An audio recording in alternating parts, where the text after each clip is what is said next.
अवसरम वीरो दधार द्वादशी व्रतम।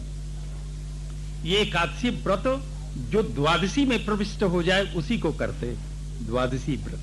ये व्रत के अंत में व्रतांते कार्तिकेय मासी त्रिरात्रम समुपोषित, यहां पर 3 रात्रि उपवास करते। स्नातः, यमुना जी में स्नान करके, कदाचित एक समय में बोले कि हरिम मधुबनियर्चयत, भगवान का पूजन करते, महाभिषेक विधि से पूजन करते। हाँ, तद गतांतर भावे न पूजिया मासु केशवम, केशव जी मथुरा के अधिष्ठात्री केशव जी, तो वृंदावन के अधिष्ठात्री देवता गोविंद देव जी। हाँ, गोविंद जी इस तरह से। हाँ, मथुरा से गोविंद जी जयपुर में आ गए तो वृंदावन गोविंद से खाली नहीं हो गया, वहां भी गोविंद जी है। हाँ, इस तरह से ये अब की बार भगवान केशव देव जी का पूजन महाभिषेक विधि से करके खूब उनके रत्न जटित स्वर्णाभूषणों से उनको सजाया और फिर उनको 56 प्रकार के भोग जो है भोग लगाए। भोग लगा करके ब्राह्मण साधुओं के लिए गवाम रुक में विषाणी ने नाम, बड़े की सोने के जिनके सींग वगैरह हैं, रूप्यांघ्री नाम, बल्कि कि रूपे का चांदी का खुर मढ़ा हुआ सुंदर वस्त्र उड़ाया हुआ, ऐसे सीधी सादे जवान गाय, सुंदर गायों को बछड़ों के साथ, उनके साथ भोजन के साथ प्राहिणोद साधु विप्रेभ्यो, साधु ब्राह्मणों के लिए दान किया। कितना दान किया? 6 अरब गायों का दान किया। निर्बुदानी शट इस तरह से हैं, उनको भोजन आदि करा करके अब उनसे आज्ञा लेकर के पारण करने के लिए तैयारी कर रहे थे कि दुर्वासा जी आधम के, दुर्वासा जी यह अम्बरीश जी ने उनको दंडवत प्रणाम पूजन आदि करके उनसे आतिथ्य की प्रार्थना की।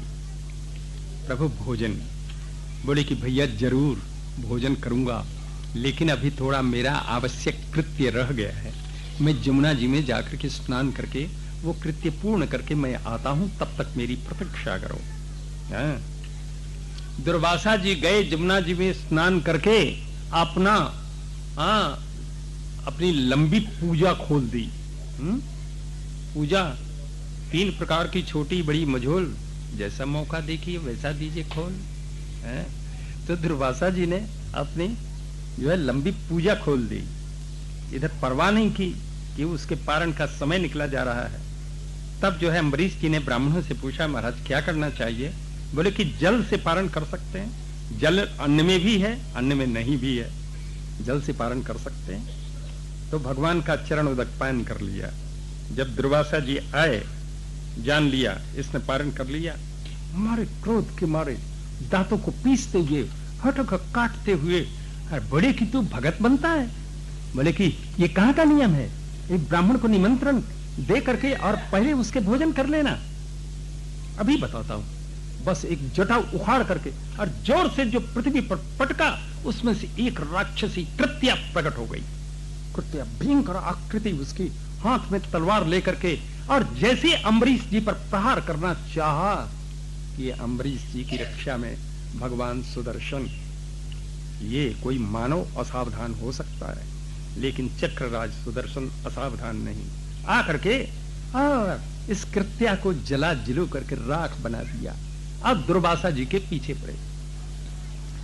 अब तो दुर्वासा दुर्द्रुव्ये भयभीत होकर के दुर्वासा जी भगे। दिक्षु प्राण परिप्सया, प्राण की रक्षा के लिए। तमन्वधावत भगवत रथांगम दावाग्नि रुद्धत शिखो यथाहिम। जैसे कि जंगल में अग्नि लग जाती है तो सांप भटता है, उसके पीछे अग्नि की लपट वैसे ही उसके पीछे चलती है। ऐसे दुर्वासा जी बड़ी तेजी से भग रहे हैं, उनके पीछे ये चक्रराज सुदर्शन पड़े हुए हैं। सुमेरी की गुफा में अपनी रक्षा के लिए गए, सर्वत्र घूमे, सब दिशाओं में ये घूम आए, आकाश में गए, पृथ्वी पर सब जगह गए, अतल वितल सुतल आदि में गए, समुद्र में डुबकी लगाई, जहां जाते ये सुदर्शन पीछे ही। स्वर्ग में गए, कहीं भी इनकी रक्षा नहीं। यतो यतो धावति तत्र तत्र सुदर्शनम दुष्प्रसहं ददर्श। जहां जाते हैं सुदर्शन इनके पीछे, अब जले अब मरे, अब जले अब मरे, ये दशा। अलब्धनाथ स यदा कुतश्चित् संत्रस्तचित्तो रण में समानः। जब कहीं भी रक्षा नहीं हुई तब तो ये भयभीत होकर के कहीं शरण ढूंढते हुए ये देवम विरिंचम समगात, ब्रह्मलोक में पहुंच गए ब्रह्मा जी के पास। ब्रह्मा जी से बोले कि महाराज महाराज मेरी रक्षा कर लो, ये सुदर्शन मेरे पीछे पड़ा हुआ, ये चक्र मेरे पीछे पड़ा हुआ है, मुझे जला डालेगा, ये मुझे मार देगा। ब्रह्मा जी कहते हैं स्थानम मदीयम सह विश्वमेतत् क्रीडावसाने विपरार्ध संज्ञे भ्रूभंग मात्रे नहि संदिधक्षो कालात्मनो यस्य तिरो भविष्यति। महाराज मेरा स्थान सारे विश्व के साथ में, जिनके क्रीड़ा के अंत में जब हमारी द्वीप परार्थ वाली संज्ञा समाप्त अवस्था जब समाप्त हो जाती है, जरा से जिनके भाव के टेढ़े करने से सबका सब न जाने कहां तिरोहित हो जाता है, अंतर्हित हो जाता है। मैं हूं, शंकर जी हैं, दक्ष हैं, भृगु हैं, जितने भी प्रजेश भूतेश सुरेश सब जिनके नियम में बंधे हुए उनकी आज्ञा का पालन कर रहे हैं, ये उनका शस्त्र है, मैं तो कुछ भी नहीं कर सकता। दुर्वासा जी बोले तो महाराज कोई उपाय भी बता सकते हैं? बोले कि उपाय हमारे पास नहीं है, तो कैलाश में चले जाइए, आप शंकर जी के पास चले जाइए, वहां कोई उपाय आपको मिलेगा। अब भगे, अब जले अब मरे, अब जले अब मरे। हाँ, भगते भगते कैलाश में पहुंच गए। शंकर जी से बोले महाराज महाराज मेरी रक्षा कर लो, ये चक्र मुझे अब जला डालेगा, मुझे मार डालेगा, रक्षा कर लो मेरी। शंकर जी कहते हैं वयन्नतात प्रभवाम भूमि यस्मिन् परिण्येप्यज जीवकोशः भवन्ति काले न भवन्ति हीदृशा सहस्रशो यत्र वयं भ्रमामः। दुर्वासा जी मैं भी असमर्थ हूं, जिनके अंदर अनंत ब्रह्मांड सावकाश उड़ते रहते हैं। अनंत ब्रह्मांडों में ब्रह्मा शंकर इंद्र आदि देवता है ना, सब ब्रह्मांडों में अलग अलग हैं। हमारे जैसे हजारों शंकर अन्य ब्रह्मांडों में। मैं हूं सनकादि ऋषि, नारद जी, ब्रह्मा जी, कपिल, अपांतरतम, देवल, धर्म, आसुरी, मरीचि इत्यादि सभी पार गए हुए सिद्धेश लोग, जिनकी माया से आवृत बुद्धि वाले, जिनकी माया को हम नहीं समझते, उन विश्वेश्वर श्री हरि का ये दुर्विषह शस्त्र। महाराज मैं तो कुछ नहीं कर सकता, तो महाराज कोई उपाय भी बता सकते हैं? उपाय तो ये है कि जिनका ये हथियार, जिनका चक्र है, उन्हीं की शरण में जाना चाहिए आपको, वहां से भगे। ततो निराशो दुर्वासा पदम भगवतो ययु। इस तरह से दुर्वासा जी भागे, वहां से निराश होकर के वैकुंठ में पहुंच गए। भगवान के चरणों में जा करके लाठी की तरह गिर गए। हे अच्युत, हे अनंत, मैंने आपके भक्त का अपराध किया है, अतः ये चक्र आपका पीछे पड़ा है, इससे मेरी रक्षा कर लो, रक्षा कर लो। अजानता हमें परमानुभावम कृतम अम्मयागम भवत प्रियन। आपके भक्तों का मैंने अपराध न जान करके किया है। महाराज अब तो मेरे अपराध को क्षमा कर दो और इस चक्र से मेरी रक्षा कर लो। भगवान कहते हैं दुर्वासा जी मैं भी असमर्थ हूं, मैं भी कुछ नहीं कर सकता। अहम भक्त पराधीनो, मैं अपने भक्तों के अधीनस्थ हूं। यह स्वतंत्र जीवद्विज, अस्वतंत्र, मैं स्वतंत्र नहीं हूं। साधुभिर्ग्रस्त हृदयो भक्तैर भक्त जन प्रिय। साधुओं ने अपने हृदय रूपी कारागार में मुझे बंद कर रखा है, बांध रखा है। दुर्वासा जी, इन भक्तों के आगे मैं अपनी भी परवाह नहीं करता। हाँ, जब अपनी परवाह नहीं करता तो ये लक्ष्मी जी और कोई धाम, भक्तों के आगे मैं किसी को कुछ नहीं गिनता। जिन भक्तों की एकमात्र गति मैं हूं, उन भक्तों का परित्याग कैसे कर सकता? जिन भक्तों ने अपने स्त्री, पुत्र, भवन, घर, प्राण सब कुछ मेरे समर्पण कर दिया है मेरी शरण में, ऐसे इन भक्तों का परित्याग कैसे कर सकता? मयि निर्बद्ध हृदय साधव समदर्शना वशी कुर्वन्ति मां भक्त्या सत स्त्रिय सतपतिम यथा। मेरे हृदय से बंधे हुए मेरे ये साधु समदर्शी, मेरे साधु जन मुझे ऐसे बस में कर लेते हैं जैसे सत स्त्रियां अपने सतपति को वश में कर लेती हैं। ऐसे दुर्वासा जी, इन भक्तों से मैं पीछा छुड़ाना चाहता हूं। मुक्ति उक्ति दे करके मुक्ति ले लें और मेरा पीछा छोड़ दें, लेकिन ये मुक्ति तो स्वीकार ही नहीं करते। मत सेवया प्रतीतंच सालोक्यादि चतुष्टयम। सालोक्यादि 4 प्रकार का मैं मोक्ष इनको प्रदान करता हूं, लेकिन नेच्छन्ति, ये चाहते ही नहीं, मांगते ही नहीं। ये मेरी सेवा ही करना चाहते हैं, मेरा ध्यान करना चाहते हैं, मेरा संकीर्तन नाम जप आदि करना चाहते हैं। ये काल से नष्ट होने वाली वस्तुओं को जो मुक्ति नहीं चाहते, तो काल से नष्ट होने वाली वस्तुओं को तो चाहेंगे क्या? दुर्वासा जी, मेरी अंतिम शब्द को सुन लीजिए। साधवो हृदयं मह्यम साधूनां हृदयं त्वहं मदन्यते न जानन्ति तो नाहं तेभ्यो मनागपि। दुर्वासा जी, साधु मेरे हृदय हैं, मैं उनका हृदय हूं। मुझसे बढ़कर वो कुछ नहीं जानते, तो मैं भी अपने भक्तों से बढ़कर के कुछ नहीं जानता।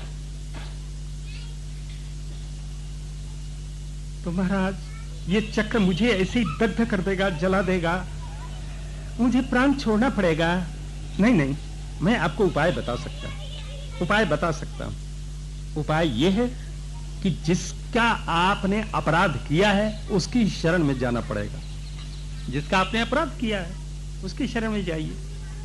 अब यहां से दुर्वासा जी भागे, अब जले, अब मरे। भगवान कहते हैं, बड़े कि तुमने बड़ों बड़ों को शाप दे दिया है, भक्तों से पाला पड़ा है तुम्हारा। मरे कि ये साधु महात्माओं पर, मेरे भक्तों पर प्रयोग किया हुआ तेज वो प्रहार करने वाले पर उल्टा पड़ता है। ये तप और विद्या ब्राह्मणों का कल्याण करने वाला है। अगर दूर विनीत के पास, किसी दुष्ट हृदय के वाले के पास ये तप विद्या पहुंच जाए तो उसका उल्टा फल होता है। इस तरह से वहीं पर जाना होगा। दुर्वासा जी भागे भागे 1 वर्ष हो गया इनको घूमते हुए, 1 वर्ष हो गया।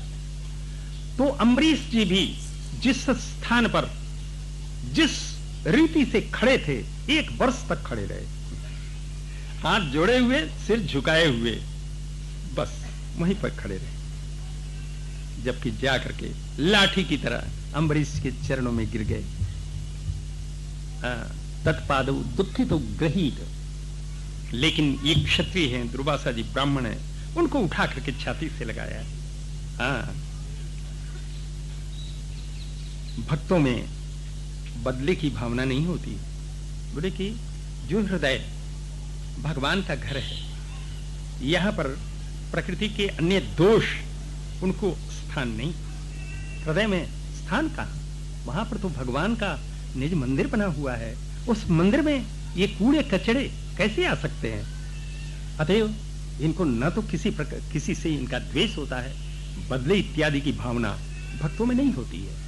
अतएव उनको उठा करके छाती से लगाया और ये कहते हैं, बोले कि भैया मेरी रक्षा कर लो, मैंने तुम्हारा अपराध किया है। तब अम्बरीश जी चक्रराज की स्तुति प्रार्थना करने लग गए। त्वम अग्निर्भगवान सूर्य त्वम सोमो ज्योतिषाम पति ही।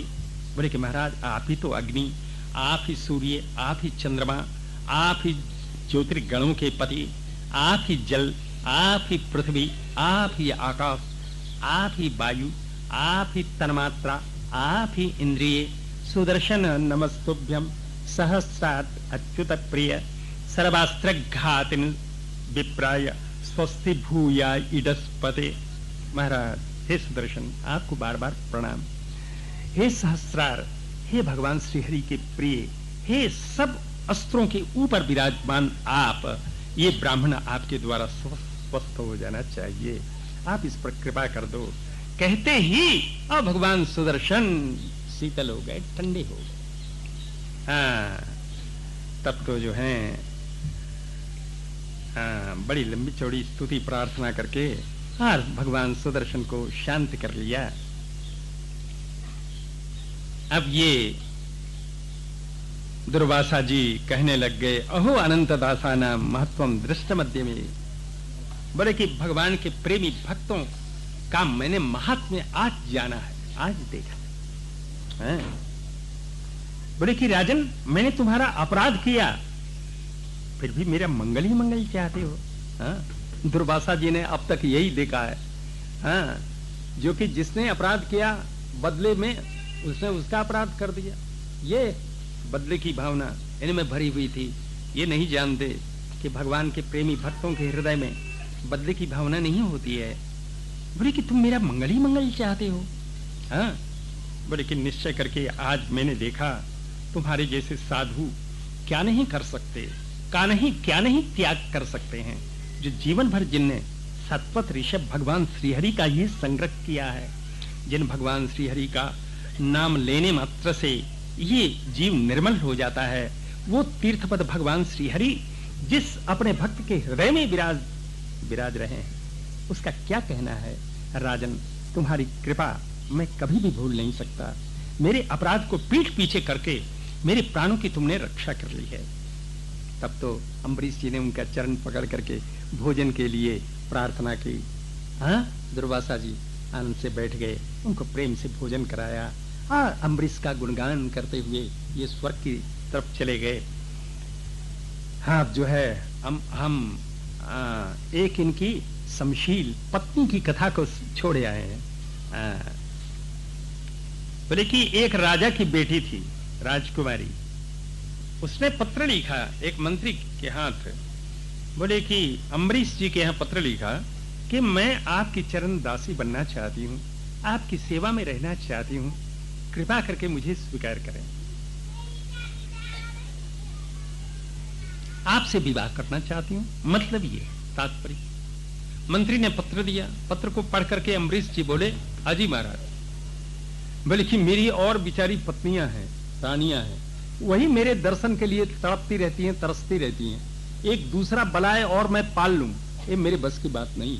जाकर के उनसे कह दीजिए पृथ्वी पर एक से एक राजा लोग हैं, उनसे विवाह करें, मेरे बस की बात नहीं। मंत्री लौट के आया, राजकुमारी को बोला, महाराज तो विवाह का नाम भी नहीं सुनना चाहते, अतएव आपका ये प्रयास ठीक नहीं। तब तो राजकुमारी ने निश्चय कर लिया, चाहे प्राण जाएं, लेकिन विवाह करना है तो अम्बरीश जी से। ये फिर एक पत्र लिख करके और फिर एक मंत्री को दौड़ा। मंत्री पहुंच गया, पत्र दिया। बोले कि महाराज, यदि आप अपने चरणों की सेवा में मुझे नहीं रखेंगे तब मैं आपके नाम पर अपने प्राण को छोड़ दूंगी, बस यही होगा। महात्माओं का हृदय दया से पूर्ण होता है, किसी जीव के कष्ट को ये सहन नहीं करना चाहते, करते नहीं। देखा कि देखो एक जीव मेरे कारण अपने प्राणों को छोड़ेगा, ये अच्छी बात नहीं है, चलो। जैसे और रानियां बोले कि आप पड़ी हुई हैं, वैसे ये भी पड़ी रहेगी एक तरफ, ठीक है। भेज दिया अपने तलवार को, तलवार भेज दिया, उससे नई राजकुमारी का फेरा पड़ करके आ गई, नई रानी आ गई। मंत्रियों से कह दिया ये जिधर चाहें उनके लिए स्थान पर इनके लिए महल तैयार करा दिया जाए। मंत्रियों ने पूछा, महाराज हाँ, आप जगह पसंद कर लीजिए, वहां महल तैयार हो जाए। नई रानी जी ने कहा कि महाराज का जो महल है उसके ठीक दीवार से लगे हुए मेरा महल बनेगा। अच्छी बात, जगह इतने लंबे चौड़े महल का स्थान होगा, ये सब बता दिया। उसके अनुसार महल बनकर के तैयार हो गया। अब नई रानी जी ने इसमें प्रवेश किया। पहले इनने पता लगाया कि महाराज अम्बरीश क्या करते हैं, इनकी चर्या का पता लगाया। तो अम्बरीश जी महाराज प्रातः काल 3 बजे उठते और कलश जो है लेते अपने साथ में, और सरजुग जी पहुंच जाते, अयोध्या के राजा थे। जाकर के स्नान करते, संध्या वंदन आदि करके, फिर कलश को भर करके भगवान की सेवा के लिए कलश को अपने मस्तक पर भर करके लाए। ये राजा थे, और वो भी सार्वभौम राजा थे, बोले कि 7 द्वीप वाली पृथ्वी के राजा थे। सेवकों की कोई कमी थी क्या? सेवक बहुत से हैं, जल लाते, लेकिन नहीं, भगवान की सेवा अपने हाथ से होती है। कोई सेवक सेवा करेगा, उसका फल उसको मिलेगा, भगवान की कृपा उस पर होगी। और अपने आराध्य की सेवा दूसरे से कराने से क्या लाभ? अपनी सेवा अपने हाथ करनी चाहिए। हाँ, बनता ही नहीं, दूसरे को देना बनता नहीं है। सेवक तो अपनी सेवा करेगा। हाँ, भगवान की सेवा। इस तरह से अम्बरीश जी कलश जल भर के लाते, भगवान के जो है मंदिर को झाड़ू लगाते, लीपते, और फिर जो है महल में ही बगीचा था, उसमें से तुलसी पत्र पुष्प वगैरह उतारते और भगवान का अर्चन करते, पूजन करते, भगवान के चरणों में दंडवत प्रणाम करते, और भगवान का ध्यान, जप, मंत्र, संकीर्तन इत्यादि ये सब करते, बराबर लगे ही रहते। इस तरह से जबकि नई रानी जी ने पता लगा लिया कि महाराज ऐसा करते हैं, फिर नई रानी ने एक नसेनी बनवा ली, बांस की नसेनी। जब पता लगा लिया कि महाराज अब चले गए होंगे सरजुग जी के लिए, तो उनके दीवाल पर वो नसेनी लगा करके चढ़ गई। दीवाल पर नसेनी को उनके महल में उतार लिया, और उससे उतर करके नीचे गई। जाकर के देखा, पता लगाया, मंदिर, यहाँ मंदिर है, ये कुआं है, यहाँ बगीचा है, ये सब दिखा करके, और वहीं झाड़ू पड़ा था, झाड़ू को उठा करके मंदिर में झाड़ू लगा दिया, और जल भर के और लीप दिया, उस स्थान को लीप दिया, और बगीचे से तुलसी पुष्प उतार करके, पारखत वगैरह जितने भी पारखत हैं उनको मूंज करके, तुलसी पुष्प उतार करके धर के, और फिर अपनी नसेनी पर चढ़ करके दीवार पर चढ़ी, नसेनी को अपने महल में उतार लिया, नसेनी को खींच लिया। अम्बरीश जी जब सरजुग जी से लौट के आए तो देखते हैं यहाँ पर सारा काम तैयार है। किसने ऐसा किया? बोले कि हमारी सेवा को कौन चुराया? किसने चुराया? सेवकों से पता नहीं लगा, किसी ने ऐसा नहीं किया। चोर तो कोई और है। 1 दिन देखा, 2 दिन देखा, 3 दिन देखा, अब तो ये कोई पक्का डकैत, पक्का चोर मेरे पीछे पड़ा है, जो मेरी असली माल को, सेवा को चुरा रहा है, अतएव इसको पकड़ना जरूरी है। अतएव चौथे दिन अम्बरीश जी जब जाने लग गए तो एक दीवार के ओट में छिप गए, देखने लग गए। नई रानी जी अपने नित्य नियम के अनुसार जो सीढ़ी पर चढ़ी, दीवार पर चढ़ करके अपने नसेनी को उतारा, नीचे महाराज के महल में अपने नसेनी से उतर आए। राजा जी देख रहे हैं, ये नई रानी का काम है। नई रानी जी पहुंच गई, मंदिर में झाड़ू लगाया, सब राजा जी देख रहे हैं, मंदिर में झाड़ू लगाया, लीपा उसको, पारखतों को माजा, तुलसी पुष्प उतार करके जब चलने लगी, सोई महाराज उनके सामने आ गए। अच्छा आप हैं? तब लज्जित होकर के प्रणाम किया, बोले कि किसी दूसरे की सेवा को चुराना ये तो अच्छी बात नहीं है। अगर आपको सेवा करनी है तो आप अपने महल में जो है ठाकुर जी को पधरा लीजिए और वहां सेवा करिए। दूसरे की सेवा को चुराना ये अच्छी बात नहीं। तब नई रानी ने इसी को गुरु मंत्र मान करके फिर अपने नसेनी से चढ़ के आ गई, अपने महल में आ गई और प्रातःकाल मंत्रियों को बुलाया, हमारे महल में मंदिर बनना चाहिए। हाँ, बोले कि नक्शा दीजिए, बोले कि इस तरह का मंदिर बनना चाहिए।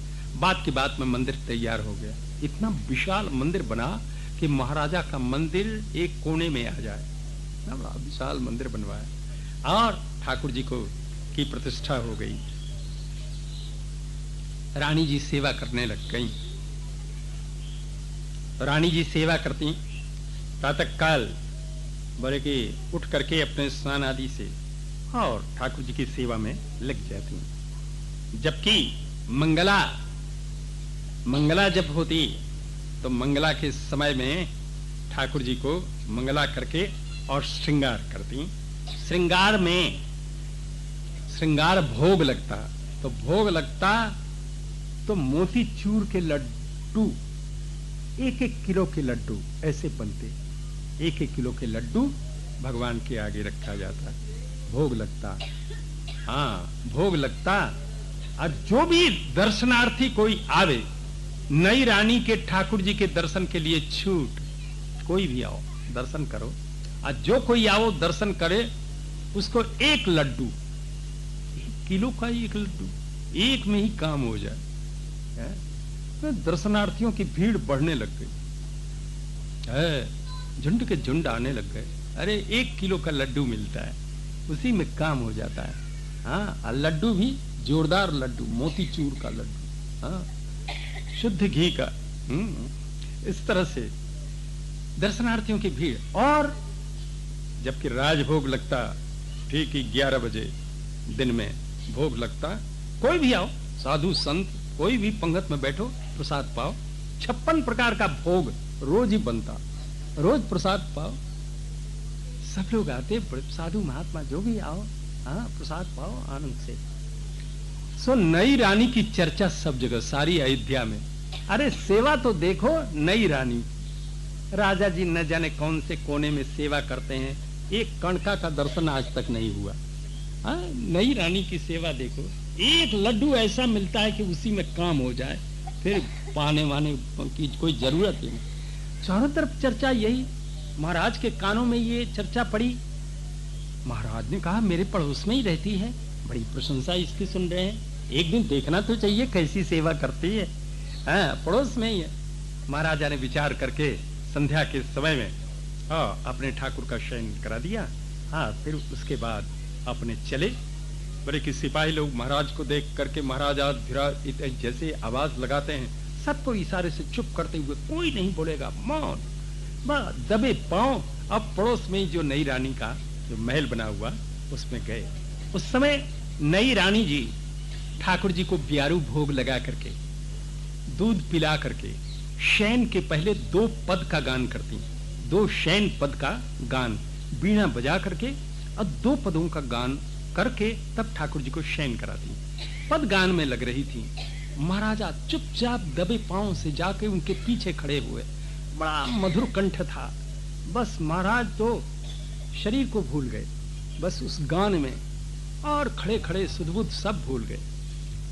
जबकि महाराज जब दोनों गान समाप्त हुआ तब रानी ने देखा कोई छाया आ रही है।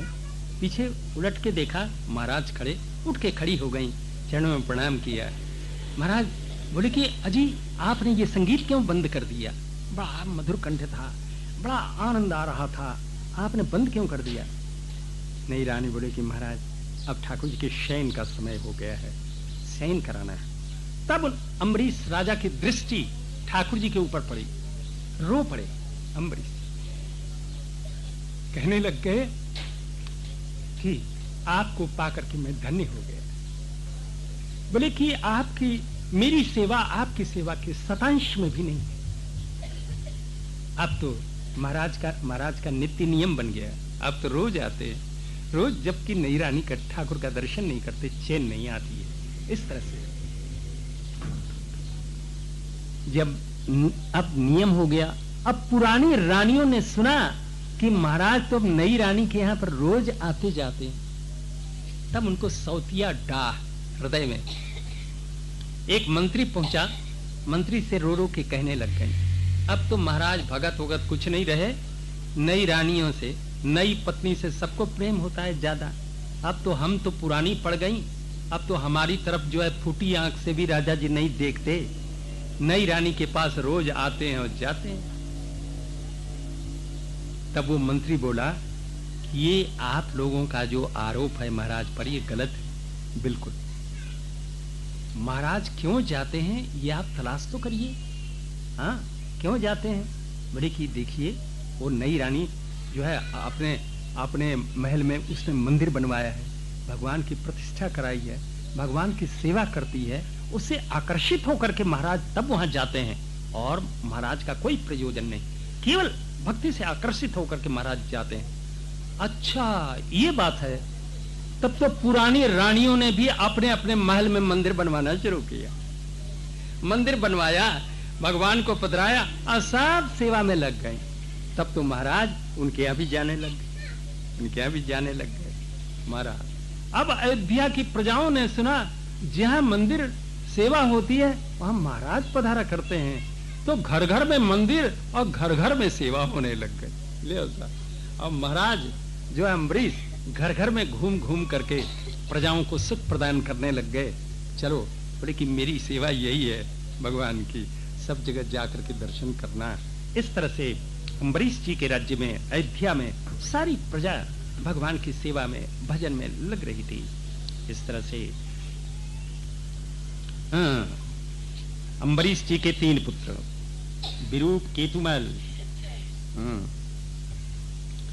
शंभु, ये 3 पुत्र। इस तरह से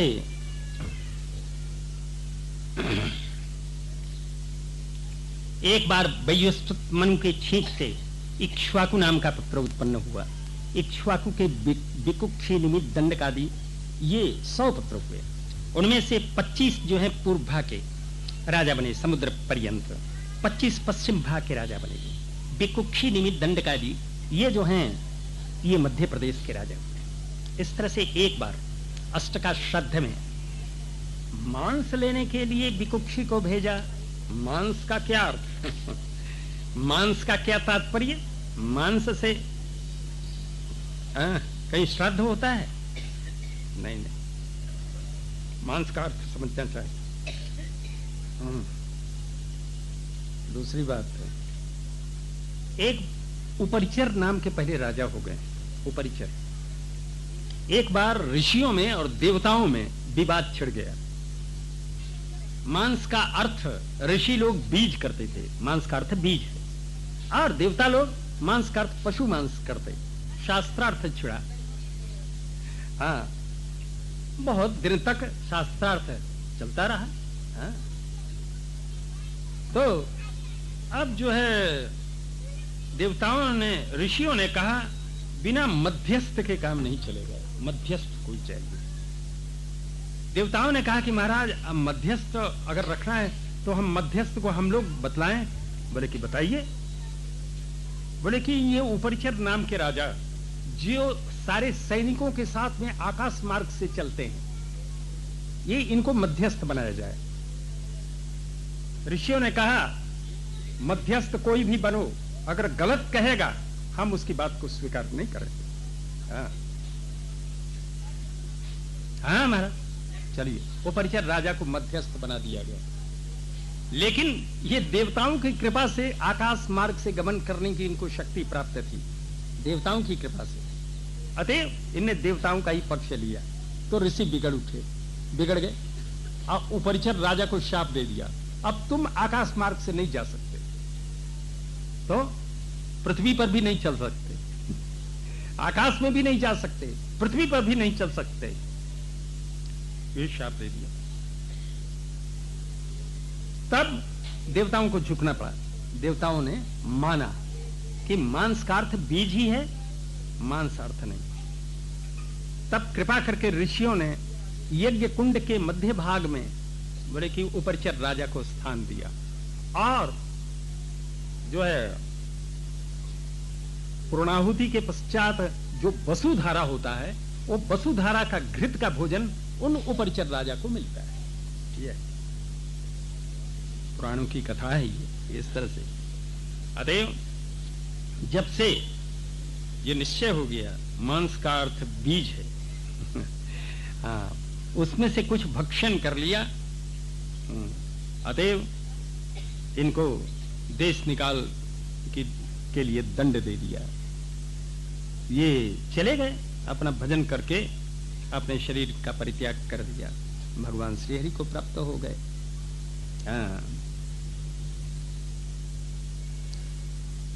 इनके पुत्र हुए इंद्रवाह, पुरंजय नाम करके।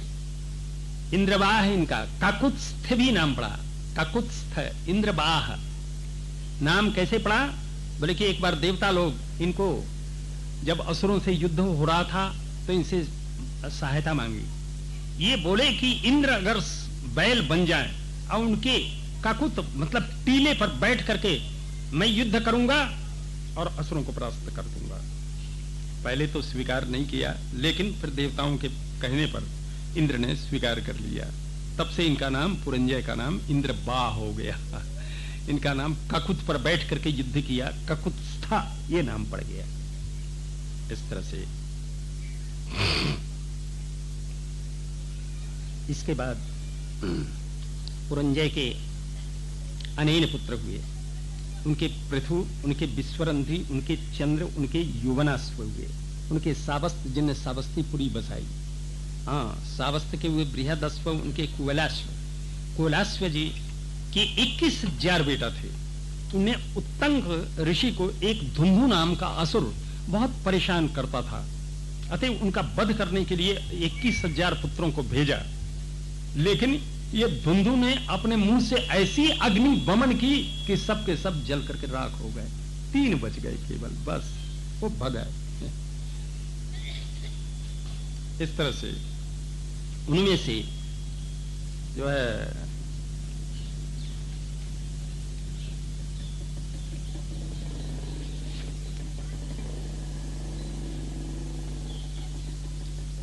है कुछ थोड़े से बच गए।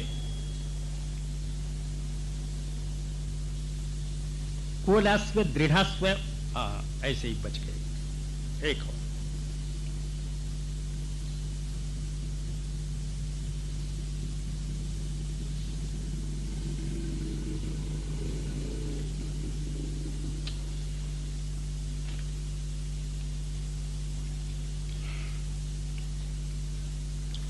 इनमें से दृढ़ास्व, कपिलास्व, भद्रास्व ये बच गए। दृढ़ास्व के हरियास्व, उनके निकुंभ, उनके बर्हणास्व, कृशास्व 2 पुत्र हुए। कृशास्व के सेनजित, उनके युवनास्व हुए। युवनास्व पहले निसंतान थे।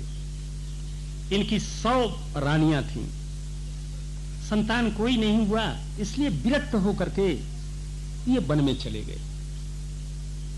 वन में चले गए, लेकिन ऋषि महर्षि लोग इतने अच्छे राजा थे कि भी इनके पीछे ही चले गए। बोले कि महाराज, हमको आपके संतान के लिए हम प्रयास करेंगे, यज्ञ करेंगे।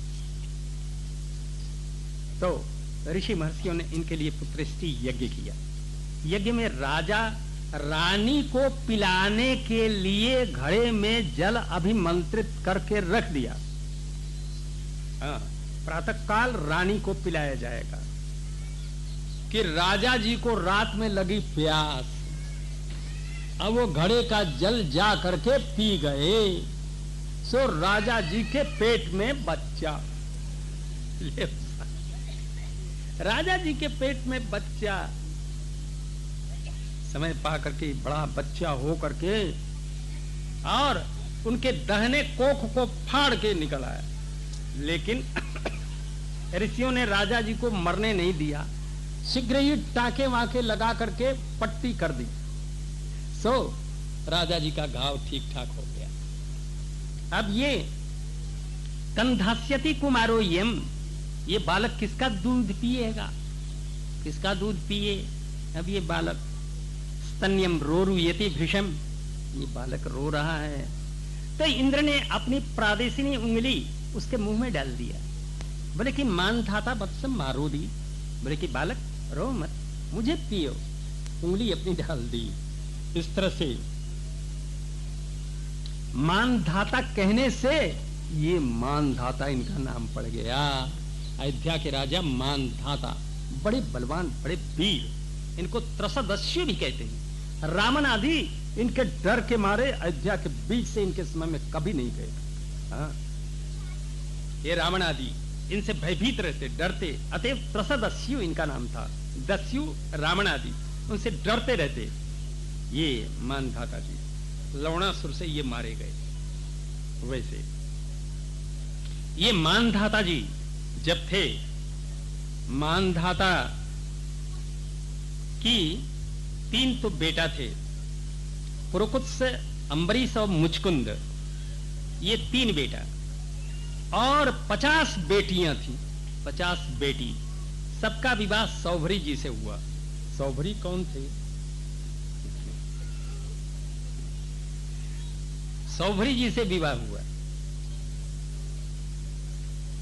कैसे विवाह हुआ? सौभरी जी वृंदावन में कालीदह यमुना जी का जल, कालीद ह्रद जो था उसमें तप करते थे। कालिये तो पीछे आया, उसके पहले सौभरी जी वो यमुना जी के ह्रद में तप करते थे। कंठ पर्यंत जल में खड़े होकर के उसी में रहते दिन रात।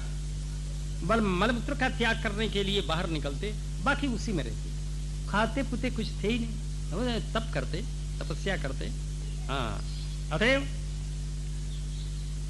1000 वर्ष तक जल में ही रह करके तपस्या इनने की। जल में एक मत्स्य रहता, मत्स्य बड़ा विशाल था, उसकी सैकड़ों मछलियां, स्त्रियां और हजारों उसके पुत्र पुत्रियां। ये सौभरी जी के पास ये मत्स्य आ जाता, उसकी पत्नियां, बच्चे उसके पूंछ पर, उसके पीठ पर, पेट पर, मुंह पर घूमते रहते। ये मस्ती में अपना बैठा रहता, आनंद देखता रहता। इस तरह से ये देखते देखते सौभरी जी के हृदय में कुछ विकार उत्पन्न हो गया। अगर मेरे भी ऐसे ही बच्चे होते, जैसे ही मत्स्य के बच्चे, ऐसे मेरे बच्चे होते तो कब कोई बैठता इस जंघे पर, किसी इस जंघे पर, कोई इस कंधे पर, कोई इस कंधे पर, कोई पीठ पर लदता, कोई नाक पकड़ के हिलाता, कोई कान पकड़ के हिलाता, कोई दाढ़ी पकड़ के हिलाता। ऐसे मन में आई। लेकिन सौभरी जी फिर दूसरे क्षण में विचार के बोले, फिर ये 1000 वर्ष की तपस्या का क्या होगा, सब पर लीपापोती हो जाएगी। मन को समझाया, मान जा, देख ये ठीक बात नहीं है। लेकिन मन ने एक नहीं माना, मैं तो ब्याह करूंगा। ये मन ले साहब, सौभरी जी के भी मुंह में एक भी दांत नहीं था। केस कास के फूल की तरह झुर्रियां पड़ी हुई थी, आंखें जली कौड़ी की तरह थी, ये दशा थी। फिर भी तो मन को रोक नहीं सके। बोले कि मैं तो ब्याह करूंगा ही। सौभरी जी जल से निकला ऐसा मन, ऐसा है ये मन तो भक्तों के ही काबू में आता है, बाकी जो है कठिन काम है। तपस्वी, ज्ञानी, तपस्वी योगियों को ये भ्रष्ट कर देता है, कभी भी भ्रष्ट हो कर देता है। इस तरह से जबकि पहुंच गए, पता लगाया, बोले कि मानधाता के 50 बेटियां हैं, चलो एक बेटी की याचना करूंगा। पहुंच गए, मानधाता जी इनके नाम से परिचित थे। इनका स्वागत किया, बिठाया। कहिए महाराज कैसे पधारना हुआ? बोले कि क्या करूं भाई, कहना पड़ता है। बोले कि महाराज हमने सुना है कि तुम्हारे 50 बेटियां हैं। हाँ, बोले कि हमारे तो उनमें से एक हमको ही ब्याह दो। मानधाता जी हंसे नहीं, अंदर तो बहुत जोर की हंसी आई। बोले कि इनको अभी आईना, दर्पण नहीं मिला है मुंह देखने की, मुंह देख लेते तब अपना। बहुत हंसे अंदर से, बाहर से नहीं हंसे, कहीं शाप वाप दे दें। बोले कि महाराज हमारे यहाँ पर ये रीति है, जो कोई आता है हम उसको कन्या के महल में भेज देते हैं, जो कोई कन्या उसको पसंद कर ले हम उससे विवाह कर देते। सौभरी जी समझ गए मेरी शकल को देख करके ये नई रीत बनी है। चलो कोई बात नहीं, 1000 वर्ष की तपस्या तो हमारे हाथ में है, चलो। सौभरी जी ने कहा